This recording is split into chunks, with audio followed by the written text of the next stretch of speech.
एक बाई शिकली तर पूर्ण घर शिकतं, माणूस शिकून घर नाही शिकत. महिला सक्षम म्हणजे कसं, नुसती ती याच्याने सक्षम नाही होत, तिला आर्थिक काहीतरी असावं लागतं. हां, तर ती निर्णय घेऊ शकते घरामध्ये, नाही तर निर्णय नाही घेऊ शकत. ह्या 1 वर्षाचा जो कालावधी, त्याच्यामध्ये 3 मुली अशा ज्या धुणं भांडी करत होत्या, ह्या आता पूर्ण ब्लाऊज आणि ड्रेस शिवून धुणं भांड्याचे कामं थांबवलेत. नमस्ते, मी ॲडव्होकेट नीरा धाडगे. कोणत्याही क्षेत्रात तुमची कामगिरी वाखाणण्यासारखी असेल, इतक्या लोकांशी मी बोलतीये ना, काहीतरी रोज नवीन शिकायला मिळतं. एकमेकांना मदत करण्यासाठी तुम्ही ही कम्युनिटी जॉईन करू शकता, पुणे वुमन्स क्लब.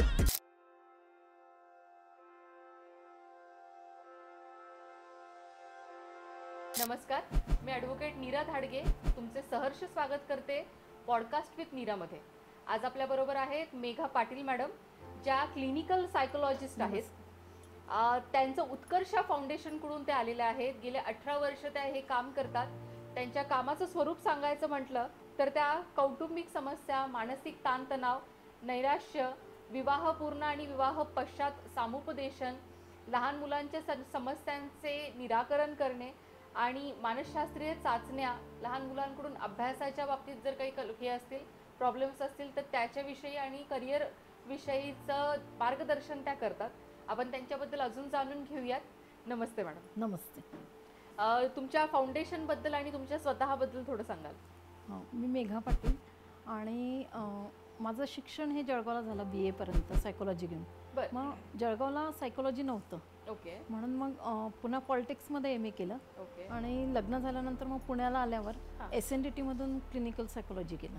बरं. हां.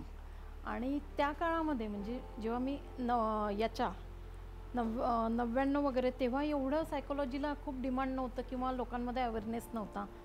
हां, तर त्यावेळेला इतकं समुपदेशन नव्हतं, जेव्हा आत्ता जेवढा डिमांड आलेला आहे किंवा ज्ञानप्रबोधिनी वगैरे सगळं अवेअरनेस झालेलं आहे. तर त्याच्यानंतर मग मी स्वाधार म्हणून संस्था आहे IDWC, जी सगळ्या महिलांवर वगैरे काम करते. मग तिथे मी 3-1 वर्ष एम्प्लॉई म्हणून किशोरवयीन वर्ग चालवला. हां, मग त्याच्यामध्ये पर्सनॅलिटी डेव्हलपमेंट वगैरे असं सगळं मुलींचं करून घेत होतो. त्याचबरोबर मुलांवर काम करत होतो, स्कूल ड्रॉपआउट मुलं असतील, हे असं सगळं करता करता मग मला वाटलं की आपण स्वतःची पण जर NGO उघडली, हां, आणि स्वतः काम केलं तर थोडं आपल्याला जास्त, पण याच्यामध्ये पण फंडिंगचे प्रश्न खूप मला यायला लागले. बरोबर. हां, आणि मी तरी पण 1 वर्ष महिला सक्षमीकरण अंडर शिवण क्लास, ब्युटी पार्लर, मेहंदी, रांगोळी असं सुरू केलं किशोरवयीन मुलांपासून. म्हणजे माझा वयोगट हा 16 ते 45 पर्यंत. मला असं वाटायचं महिला सक्षम म्हणजे कसं, नुसती ती याच्याने सक्षम नाही होत, तिला आर्थिक काहीतरी असावं लागतं. बरोबर. हां, तर ती निर्णय घेऊ शकते घरामध्ये, नाही तर निर्णय नाही घेऊ शकत. हां, आणि मग मुलांना जर काही द्यायचं असेल, शिकवायचं असेल तर थोडंफार त्यांच्या हातात असलं पाहिजे. बरोबर. आणि ह्या बाया घराबाहेर पण पडू शकत नाही बऱ्याचदा. मग काही स्लम एरियामध्ये तुम्ही धुणं भांडे वगैरे करू शकतात, त्या पद्धतीने बाहेर पडतात. पण लोअर मिडल क्लासमध्ये असं असतं की नवऱ्याचे इन्कम पण कमी, बरोबर, प्रतिष्ठेपायी बाहेर जाऊ शकत नाही. मग अशा महिलांचं काय करायचं? तर मग यांना छोटे छोटे जर काही शिकवलं, ह्या घरातून काही करू लागल्या, हां हां हां हां, तर मग ह्या स्वतःच्या पायावर म्हणजे घरातून काहीतरी करू शकतील. म्हणजे आता माझ्या ह्या 1 वर्षाचा जो कालावधी, त्याच्यामध्ये 3 मुली अशा ज्या धुणं भांडी करत होत्या, ह्या आता पूर्ण ब्लाऊज आणि ड्रेस शिवून धुणं भांड्याचे कामं थांबवलेत. खूप छान. हां, आणि एक मुलगी टेलरिंगच्या दुकानामध्ये लागलेली आहे की तिची सफाई चांगली आहे. हां, तर हे मला वाटतं ते 1 वर्षातलं चांगलं सक्सेस आहे. तुमचं सक्सेस जे आहे ते आपण केलेल्या मदतीने जे लोक उभे राहत आहेत त्याच्यामध्येच खूप बोलण्यासारखं असतं. नुसतंच आपण करतोय आणि कुणीच कुठे पोहोचत नाहीये, ह्याच्यापेक्षा तुमच्या 3 मुली ज्या वेगळं वेगळं कला कौशल्य तुमच्याकडून शिकून पुढे गेलात, ह्याच्यामध्ये तुमचं स्वतःच कौतुक करावंच वाटतं मला.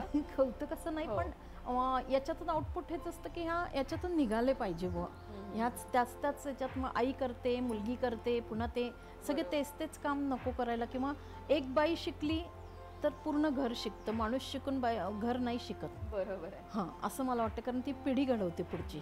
आणि त्याच्यामुळे आम्ही स्कूल ड्रॉपआउट मुलींचं पण, म्हणजे मला आठवतं की माझा मुलगा 2.5 वर्षाचा होता आणि त्यावेळेला माझ्याजवळ 15 मुली होत्या. स्वाधार संस्थेतर्फे मी गेलेली होती. बरं. साने गुरुजी दांडेकर पुले जो शाळा आहे, बरोबर. ह्या मुलींचे नॅशनल ओपन स्कूलतर्फे मला 10वीचे फॉर्म भरायचे होते. बर.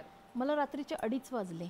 अरे हो, बापरे. आणि माझे तेव्हा पेजर होते, मोबाईल नव्हते, काही नव्हतं. बरोबर. मग मिस्टरांना पेजर केलं की मी इथे इथे आहे. हा हा हा. मग ते आले तिथे आणि आम्ही दोघांनी मिळून सगळ्या मुलींचे फॉर्म भरले. अरे बाप. हां, आणि त्याच्या आमची एक मदतनीस होती बरोबर, ती त्या मुलींना घेऊन त्यांच्या घरी पोचवलं. ओके. सगळे आईवडील भयानक चिडलेले वगैरे. मी हो. फक्त तिला म्हटलं सकाळी मी येते. हो.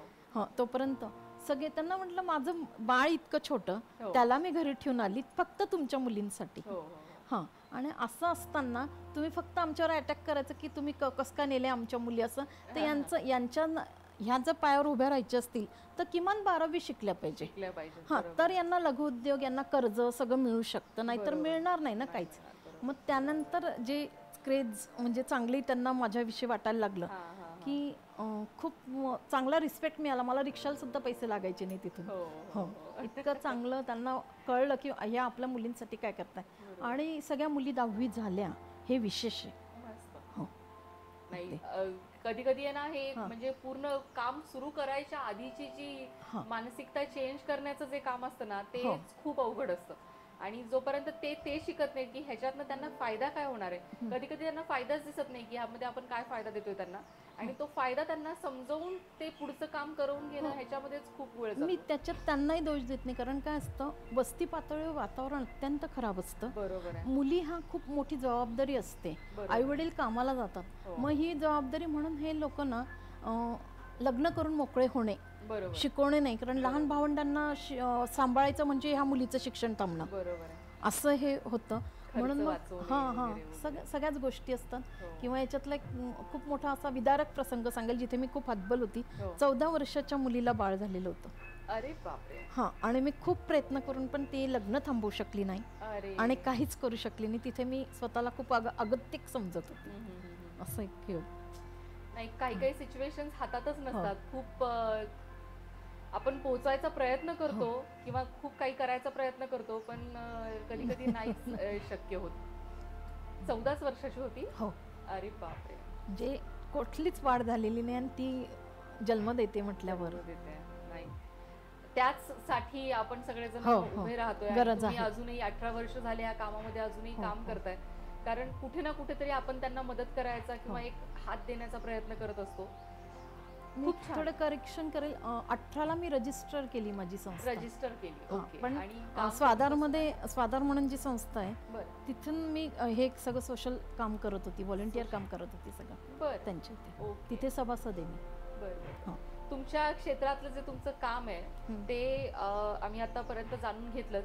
त्याच्याबरोबर तुम्हाला असं काय वाटतं की ह्या क्षेत्रामध्ये लोकांनी अजून येऊन कसं काम करायला पाहिजे, काय केलं पाहिजे, समाजाला आपण देणं लागतो असं मला कधी कधी वाटतं. निश्चितच. तर त्या गोष्टी ह्या विषयाला धरून तुम्ही काय सांगू शकता? खूप समस्या म्हणजे व्हॉलंटियर काम करणाऱ्यांची खूप गरज आहे. जे आता नाही, प्रत्येकजण मोबदला काही मिळतं का हा विचार करत असतो बरोबर. प्रत्येक याच्यातून. तसं आम्ही म्हणजे तसं नाहीच कोणताही मोबदला, पण आशा जर आल्या ना तर खूप गोष्टी घडू शकतील. कारण मी 25 बचत गट आम्ही तेव्हा पाटील म्हणून उपायुक्त होते आणि मी त्यांना हाच सांगितलं होतं की स्लम एरियातल्या बायका ह्या धुणं भांडी करू शकतात, त्यांना बाहेर जाता येतं, हो. पण लोअर मिडल क्लासमध्ये प्रतिष्ठेचा प्रश्न असतो की ते बरोबर. माझी बायको बाहेर जाणार नाही. बरोबर. हां, तर त्यांच्यासाठी बचत गट करून किंवा हे करता येईल. BPLच्या कोणत्याही सोयी दिल्या जाणार नाही मला ते म्हटले. मी म्हटलं प्रशिक्षण द्या, हो, हो. सोयी नका देऊ, बरोबर. याच्यातून जर काही घडवता आलं तर मला हे होईल हो, असं. हो, हो. तर नाही. गरज आहे व्हॉलंटियर काम करणाऱ्यांची करण्याची खूपच. गरज आहे. हो, खूप छान वाटलं मेघा मॅडम, तुम्ही आज आमच्यापर्यंत आलात आणि तुमचे विचार आमच्या बरोबर शेअर केलेत. आज आपण मेघा पाटील मॅडम बरोबर होतो. उत्कर्ष फाउंडेशन बरोबर त्या काम करतात, त्यांचं स्वतःचं आहे. खूप NGOचे जे काम असतं ते त्यांचं वेगळ्या वेगळ्या क्षेत्रांमध्ये चालू आहे. कौटुंबिक म्हणा किंवा मुलांचं एज्युकेशन म्हणा किंवा सामुपदेशन म्हणा, त्यांच्या डिग्र्या पण आपण त्याच्याबरोबरच पाहिल्या. आज त्यांचा मी इथेच निरोप घेते. धन्यवाद.